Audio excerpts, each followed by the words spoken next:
reasons you invent for yourself. So I have 1 year left to get a child development degree. If you insist that you need it, yes. Right. And It's your belief system. right. And part of me is going to, at school I'm getting A's and B's and I'm making my dad happy and he wants me to get a career and he's like all about money, like money, Yes. you can't, like it's just the truth, like you can't get anywhere. Yes, we understand. Right. So it's up to you to decide whether that's true for you or not. You're a big girl now. I know. Okay. Not saying there's anything wrong with money, but it's not necessarily the path of least resistance in certain things in your life. There are other forms of abundance, because abundance is simply the ability to do what you need to do when you need to do it, period. If that comes in the form of money, then that was the path of least resistance at that moment. But the path of least resistance at another moment may be a completely different form of abundance. Yes? Right. Well, then why not open the door to all forms of abundance instead of limiting your abundance to one particular format? Because even though many people on your planet talk about the idea of, well, you need to make a lot of money, you need to make a lot of money, you need to make a lot of money, if they're just focused on that particular representation of abundance, they're actually limiting your wealth.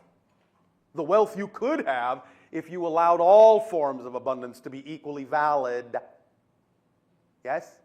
Yeah. And that begins with, let's talk money, appreciation of yourself. It isn't an accident that you use these terms for money. Depreciation, appreciation, interest. You understand? It's not an accident you use these terms. So the more interest you have in who you really are, the more you appreciate who you really are and act like it, you will not experience a reality of depreciation, no matter in what form the abundance comes. Cool. Yes? Thank you. Does this help? Yes. All right. All right. Anything else? Also, in order to get there, you have to make money. So is it In order to get where? Did you just state a belief system? In order to get there, you have to make money. Very interesting little equation. Is it empirically true? No. Is it true for you? Maybe. Do you prefer that to be absolutely chiseled in stone? No. Not necessarily. Can your imagination come up with any other way you might be able to get there without necessarily having money? I'm not saying money wouldn't be the way, but you don't know that yet. So why limit yourself? Can you imagine another way of getting there without money? Yes. What would that be? Name one example of getting there without money at all. Come on, use your imagination.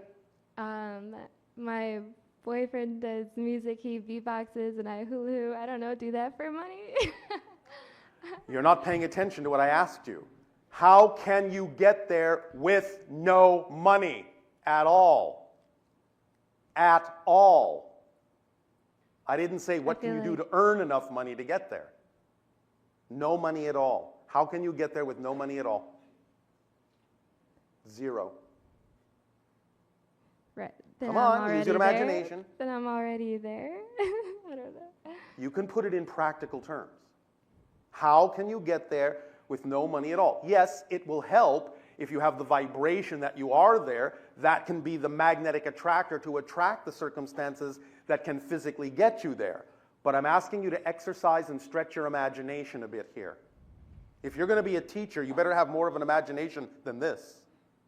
You understand? Yes, I do. All right. I'm sorry. Shall I give you an example? Sure. Oh, all right. Many of you have heard us tell this story.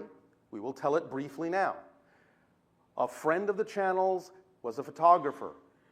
Passionate about taking photographs of the sacred sites around the world. Didn't have a dime. Didn't let that deter her from staying in the state of her passion. And because she stayed in the state of her passion, she had a thought that would not have come to her had she been in any other state. Remember, you can't perceive what you're not the vibration of. Yes? Right. All right. So the thought she had, we understand. Most people on your planet would say, that's crazy. That will never work. She didn't let that deter her. She stayed in her vibration of preference. And the thought she had was, well, I don't have a dime. I'm passionate about going around the world and photographing all these beautiful sacred sites. I'm going to go to the airline and I'm going to ask them to fly me around the world for free. Crazy? What do you think? It seems so. Seems so. Only by the definitions you've been taught. Right. Yes? Yes. She still knew that any kind of request still involves the idea of a fair exchange, an equal exchange, yes? Yes. I'm not just saying you're freeloading. I'm saying there always has to be some form of exchange. But nevertheless, again, staying in that positive state allowed her to suggest an equal form of exchange. She went to the airline and said, I would like to ask you to fly me around the world for free to take pictures, beautiful pictures. Look, here's some of the pictures I've already taken. Aren't they gorgeous? Yes, they are. I would like you to fly me around the world for free and take pictures of these gorgeous sacred sites. And in exchange, you may use the photographs in your brochures to attract tourists to your airline. Deal, they said. And not only did they fly her everywhere for free, they paid her, put her up in the best hotels, fed her the best food. She lived like a queen, didn't spend a dime, made money, got her dream. Now, is your imagination that strong? Is your imagination that big? That's the question. Are you willing to be bold enough to believe that whatever it is that excites you the most, there is always going to be a way, and that way may have nothing to do with the way you've been taught? Is your imagination capable of stretching that big? Yes or no? Yes. Thank you. Most definitely. Thank you. Then be in the state and see what comes up. And if it sounds crazy, then allow yourself to go, the crazier, the better. What is it that many people in some of your old movies always say? That's just crazy enough to work. You know, there's a positive crazy as well as a negative one. That's our neighborhood, because we are positively crazy. Let me remind you that having this conversation with us today is something that many people on your planet would consider insane. Right. And yet here you are. Yay! Yay! Thank you. Ostensibly talking to an extraterrestrial consciousness through the body of a person on your planet who is acting like a long-distance telephone. Sure, nothing crazy about that, but oh, flying somewhere with no money? That's insane. Let's have a little perspective here, shall we? Right. You're right. That's At the awesome. very least, what you are thinking of doing is something that's common on your planet, and therefore nowhere near as crazy as this conversation. Yes? Yes. Is this putting it in some perspective for you? Definitely. Thank you. Are you having a very little much. more fun with this idea? Yeah. Then thank I you. definitely have imagination. I know. All that. right, well then use it on Right. yourself as well as for the children you will teach. Yes? Right, yes. Teach them to be good crazy. You're right. I know exactly. I And know. then when you teach them to be good crazy, they will be crazy good. Yay! So, Thank you. thank you. Bon voyage. I have another question. We'll see about that. So, I believe in Ganesh, and That's all right. I believe there could be Jesus Christ. I Yes. believe there could be anything. They're all aspects of all that is, just like you are. It doesn't matter what form you allow yourself to envision a projection of archetypal consciousness, because it doesn't matter what form it is, because there is nothing outside of the creation. Right. Everything you can imagine is real in its own terms and is a part of the creation. So it doesn't matter what permission slip form you want to relate to. If that's what works for you, then that's what works for you. Right. Doesn't matter. Really And- doesn't matter, because all that is all that is, and there is nothing outside of all that is. This is the true meaning of what people on your planet have misinterpreted as the so-called first commandment. I am the Lord your God, thou shalt have no false gods before me. What it actually means is, I'm all that is. You can't have any false gods because I am everything. That's what Right. it actually means, Yeah, it's and was misinterpreted. misinterpreted in a more narrow focus. Do you understand? Yeah, definitely. Yeah, and I feel like people I talk to, like if they believe in that, and I'm like, that's fine. Like, you know, I can believe Absolutely. in anything. It's like, all the I'm same open. thing in different forms. But It's are you all the bad? same thing. Are you bad for not praying to it, or? Are you asking me a serious question? Or was that a joke? So, so no, it's not bad. Of course. Okay. And what is Cool. prayer? But an Prayer attitude could of be- gratitude for what you are. Yes? Yes. Thank you. If you make a call to the CEO of a certain company, does it matter that you might go through the CEO's assistant first? No. Then Ganesh is the assistant of all that is. You understand? Yeah. Thank You're you. still for putting it talking to that all way. that is. You're still talking to a representation of all that is. It's just that you are talking to something that is in a form that represents the vibrational state that works best for you as a permission slip right now. That's all. So that's the assistant you're getting. Thank It still you. all leads to all that is. There's only one CEO. You All understand? that is. All that is. Thank you. Thank you. Hey, I don't have any more questions. Thank you very much. As we Thank said, you. Bye. bon voyage. Bye-bye.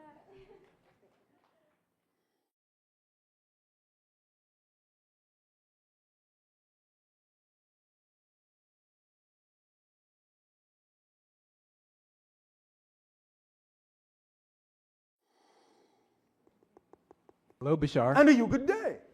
Thank you for being here. Well, I'm not there, but thank you for the sentiment. I'm interested in the flat crystals in between the standing stones and Yes. how they function, how they transduce the information from the stones into your sense of knowing and understanding. Because of how they're tuned. And the flatness, Yes. how big are these crystals? On our planet, Yes. they are taller than I am. Uh-huh. You understand the standing stones in your Stonehenge and how tall they are. Yes. Well, they are not that tall, but they are almost that tall. About 3/4 of that height. And do you cut them into those shapes, or how are they formed? In the past, they were cut into those shapes because they were created a long time ago before we had the technologies we have now. It was still a relatively advanced technology, but the idea is that, remember, we had a head start. You follow me? Yes. We're a hybrid race. We're, in that sense, an artificially created race. We had the advantages of technologies from the beginning of our civilization that you have yet to develop. Therefore, they were cut in what you would call laser-like instrumentation. Mm-hmm. Nevertheless, that's not how we would do it now. How would you do it now? Well, it would simply, like our ships, be formed out of thought processes and energy processes. And you mentioned these should be natural crystals as opposed to synthetic crystals. Yes, because it is representative of what the planet has produced. And therefore, that's why the tone keys directly into what the planet is vibrationally and what it contains vibrationally. Ah, beautiful. I cut crystal tools out of both natural Yes. and human lab-grown crystals. Yes, and that's fine. They'll just have slightly different effects, that's all. Can you elaborate on the differences between the two qualities of natural and lab-grown? The idea of the natural ones, as we said, will connect more into the collective consciousness in a natural way as it's presented vibrationally by the Earth and vibrationally by the collective consciousness of those born on the Earth. The idea of the artificial crystals will be somewhat connective to that, but will be more representative of the belief system of the person who created them. Because as anything is crystallized, it takes on the qualities of those that are crystallizing them. In the same way that by being physically born, you took on the crystallization of the energy patterns and ideas and thoughts and beliefs of what was going on in the environment in which you were born. Same idea. Okay.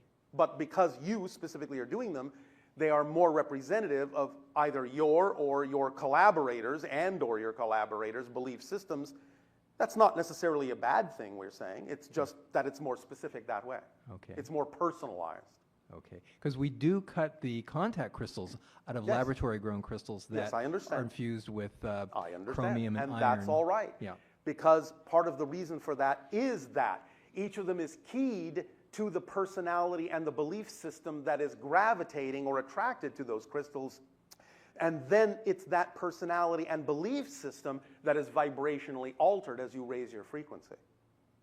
Do you understand? Beautiful. It's not that that can't happen specifically with the idea of a natural crystal, but because they are human-made, they will be more specifically aligned, or shall we say, locked into the concept of the personality matrix, and bring that personality matrix along as it also keys the personality into the natural vibrations of the earth. And the natural crystals, they will do the same, or They will do it in a different way. They will do it in what you might call a more generalized way, as opposed to a specific way for that particular personality. got it. They will call upon your connection to the whole more than the idea of focusing you on the specifics of your personal belief system. So the artificial crystals are designed that way to anchor into the personal belief system of the person attracted to have it, and thus as the crystal thus invokes the higher vibration and connects you to the whole, it's doing so specifically through the auspices of your personality, as opposed to just the general agreements you have with the mass consensus reality alone. Make sense? It makes sense. Now, we're not saying there's no component of your personality, because obviously when you are attracted to a crystal, you're attracted for your own personal reasons, and that does involve some aspect of your belief system. So we're not saying it's completely devoid of that. Yes. We're just saying this is two different styles, two different systems, but there's a slight difference in heightened precision with respect specifically to the personality structure within you that gravitates toward the idea of the man-made crystal, so to speak. On a molecular structure, Yes. They're both basically the same thing. One is hundreds of millions of years old. The other is brand new. So one Yes. has more of information storage in it already. How does that In make a a difference? sense, yes. Doesn't necessarily have to be true. But again, the idea is that because it is recently made, it is, shall we say, more programmable in the direction of what the personality really requires. Yes. Does that make sense? Yes. But you can also take a synthetic crystal and program it from a master crystal, a You natural can. one. You can. Yes. We're just talking about a relatively slight difference here in vibration, Okay. but each has a specific purpose. And the idea is that the natural ones, again, would still do that, but it's going to bring you through a different archetypal stream than the idea of the way your personality is included by the artificial ones. Yes. Because you made it. It's a piece of art, and you attracted yourself to it as a piece of art, as a permission slip specifically, in the way that it was created for that purpose, as opposed to a natural crystal, which is a permission slip, but it wasn't necessarily created for a specific personality purpose. You can be attracted to it, and then you can imbue it with your personality so that it will get the point that it's working with your personality, but it will do so by taking through a more natural route that's connected to a broader spectrum of nature than the idea of the artificial one, which will focus you specifically on the issues at hand in your belief system more precisely. Does that make sense? It absolutely does. Thank you so much. Yes. Okay.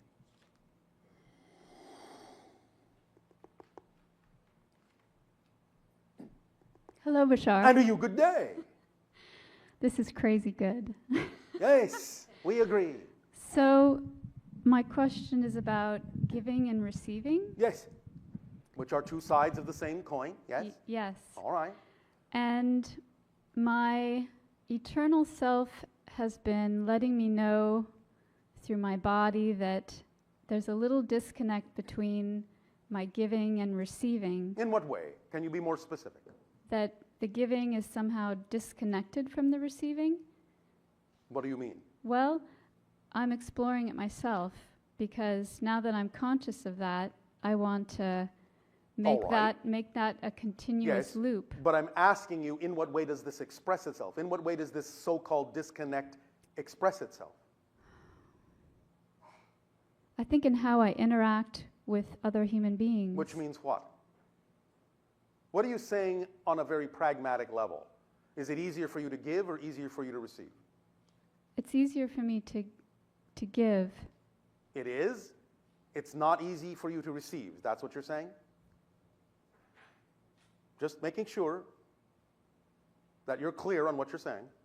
You're saying you have an easier time giving than receiving. Is that clear? Is that what you're saying? Yeah. All right. Then the paradox in this is that you actually have a difficult time giving. You know why? Because you're not willing to give others a chance to give. If it makes you happy to give, don't you think it makes others happy to give? If you don't give them a chance to give by being willing to receive, then you're not actually giving all you could. You see how that works together? I do. Does that help?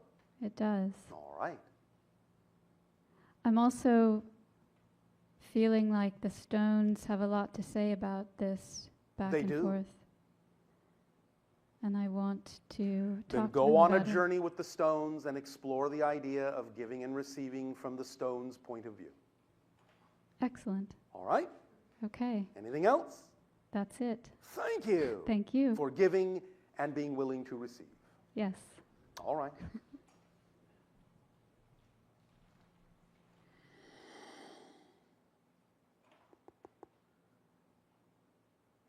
Bashar. And to you, good day. Hi. So the frame rate at which we move up the timeline, you mentioned that was finite.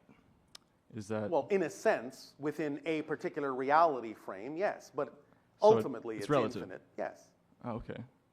But it depends upon the reality frame. It's finite within any given reality frame, but in all reality frames, it's infinite.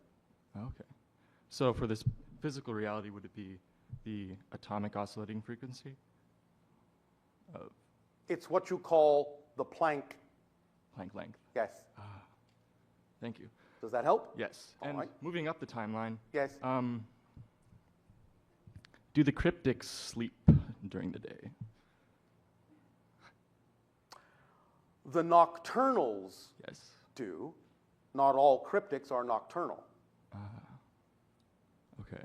Not all of them sleep either, at all. See, that was my question. So because they're nocturnal, Yes. The nocturnals are nocturnal. okay, The nocturnals are a specific group of cryptics. You understand? yes, Not all cryptics are nocturnal, okay. So, but all nocturnals are cryptics. okay. So it's the degree to which you're connected to source that you're, in a sense, it's not necessary to sleep. In a sense, yes. Okay. When you understand that physical reality is a dream, then you are awake in the dream, and it simply doesn't occur to you to go into another state. Because the only reason you really sleep is to connect to more of yourself. I see. You have to really dream in that sense, to go into the dream state, to connect to your higher self, and in a sense, recharge. Without that, your body, in the sense, will be cast adrift psychologically, because it doesn't really have the ability to support itself without the infusion of the spirit frequency. It'd be like the idea of a deep sea diver suddenly having the oxygen cut off. Okay. It wouldn't be able to survive for long. Does that make sense? Yes. And that's it. Thank you. Thank you.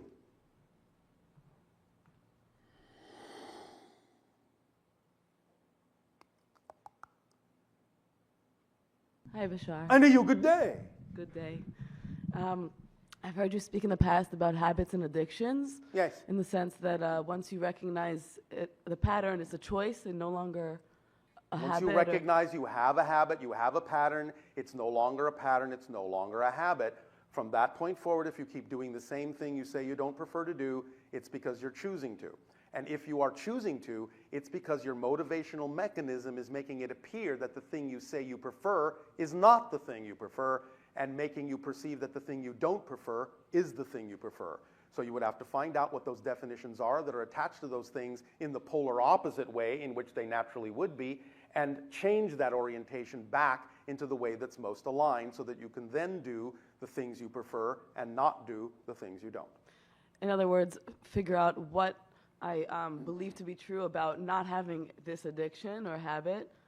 First, you have to figure out what you believe to be true about yourself in relation to any situation in your life that would allow you to trigger into the negative definition that results in the addictive behavior.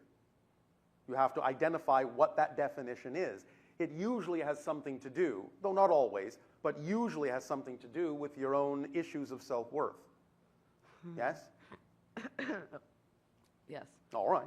Okay. So when you find out what those definitions are you're buying into that are really out of alignment with who you prefer to be, you will see that they are nonsensical and illogical, that you pick them up from other people, that they have nothing to do with who you really are, and when you really come to terms with that, you will drop them. And as soon as you drop them, you'll reorient yourself and you will choose to do the things that are in alignment with who you really prefer to be. It's about the idea of getting in touch with your own self-empowerment, of understanding that you are completely in charge, completely in control, completely self-empowered, even when you're creating experiences of disempowerment, and even when you're creating experiences of disconnection, they're just experiences. They're not empirically true, because you have to be connected in order to have an experience of disconnection. You have to be empowered in order to create an experience of disempowerment. Once you understand that, once you really take that in and take it to heart, then you won't need to express the illusion of disempowerment. Does that make sense? Yes, it does, and it leads me to my next question, which is, I understand the process of disengaging a limiting belief, and once you recognize its absurdity, it's no longer... Yes.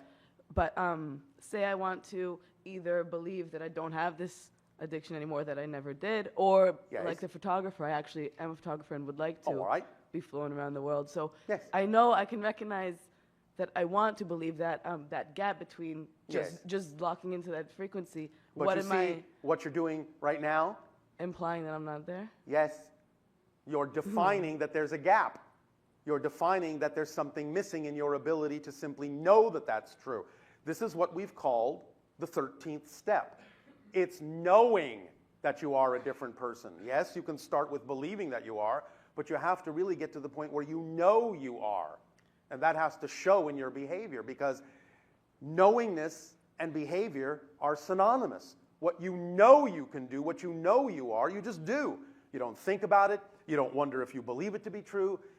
You just do it. It's absolutely ingrained in your truth. That's the state that allows you to actually make the shift in the way we refer to as the 13th step, where you know you are a different person totally, which means it's not that you no longer have the addiction, it's that you never had it to begin with. And therefore, there would be no urges because there was never any reason to have them to begin with, because you have a different history, you have a different future, you're a different person in a different reality, and that idea of addiction never had anything to do with you. I understand that there may need to be processes in your belief systems that allow you to ultimately get to that realization, get to that point of knowingness about yourself, and that's fine if there are.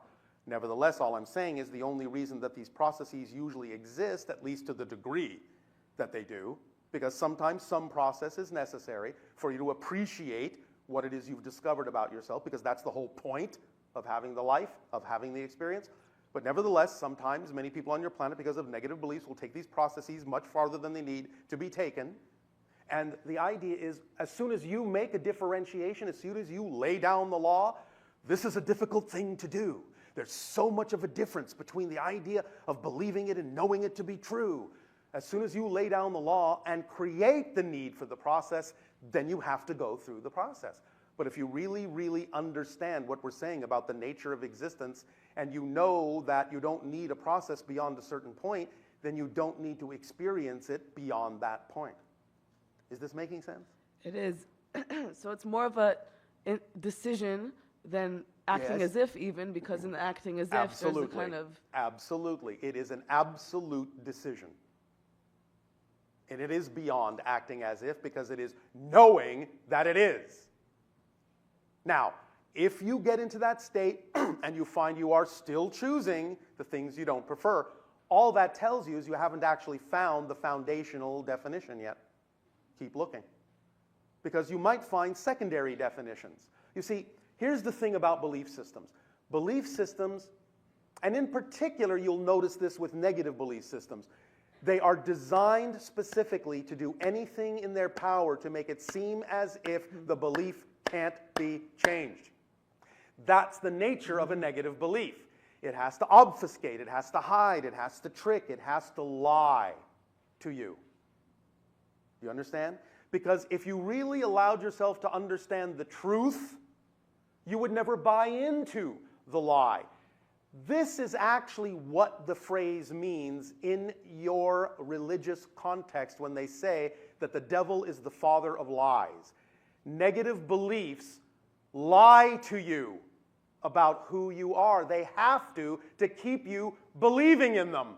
Because if they let you know the truth,